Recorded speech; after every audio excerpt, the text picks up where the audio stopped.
In the early morning hours of June 23rd, Ilario Chapa learned his 18-year-old daughter had been viciously attacked, shot in the head, and left for dead. Christine Chapa and her girlfriend, 19-year-old Molly Olgan, were gunned down at a park in Portland. Their bodies discovered by a couple taking a morning stroll. Miraculously, Chapa was still alive. She was rushed into surgery where doctors gave her a 1% chance of surviving. I was just trying to prepare myself also that in case that she was the injury really bad, that somehow she could get through it, survive. Christine did survive. Her girlfriend Molly did not. Originally when I saw her, I did not recognize her at all. And I remember later on, my wife even asked me, "Larry, is this Christina?" I said, "Yes, it is."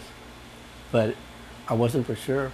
Mr. Chapa remembers the very first time he saw his daughter laying in her hospital bed, fighting for her life. First words that you two spoke to each other. Christina and myself, I just told her that I loved her, and she said that she loved me too. In the days that followed, 19-year-old Christine was interviewed by Portland police. The details she gave them helped put a face to the gunman. A sketch of the suspect was released about a week later.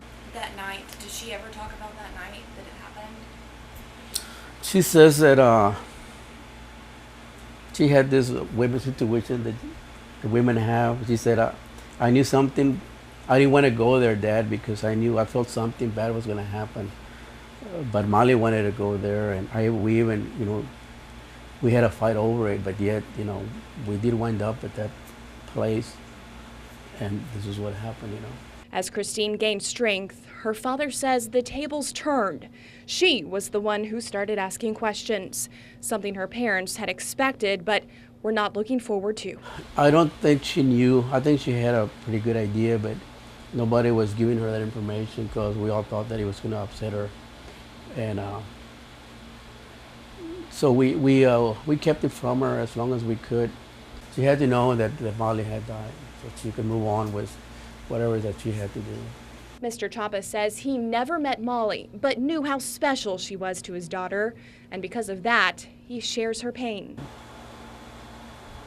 I could have learned, to really, love this little girl, to care for her, and wish her well, and if she had lived in whatever she was going to be going into. And I'm just real sad that she died, and I guess I'm sad that I didn't get to know her more.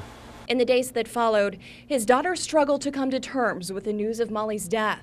Feelings of guilt, regret, and depression flooded her young mind. At the beginning, she would ask us, why am I alive, and her friend had, died. And I started repeating what my wife would be telling her, that God wasn't ready to take her, Mr. Chapa says his daughter eventually found peace. Each and every day, he says, she's one step closer to finding her old self, a softball player, a young woman with her whole life ahead of her. She will go through some changes. She has changed. I just hope that she can live as normal as she can with what has happened to her. But she's strong, and she has a lot of support. Over the past few months, the community, people who don't even know the Chapa family, have held fundraiser benefits and prayer vigils. Our family and Christina, we're so grateful for all the support from everybody, especially this community in Sinton. I never knew that the people in Sinton were this kind-hearted and supportive, but they really are wonderful people. As police continue to pound the streets, the Chapas hope they'll find the person who did this to their daughter. Important, it's very important. It's what I'm hoping that will happen here soon. Meantime, police say new leads come in every week. They're hoping DNA evidence will link the killer to the crime. Only time will tell. We're very confident. We're always very confident that we're going to locate who did this. But I will tell you, in homicide cases, there are those where the victim knows the defendant and those where the victim does not know the defendant. And those cases are typically more complicated. They're harder to solve over time. And only time will heal. She will be okay. I think she will do wonderful things in the future.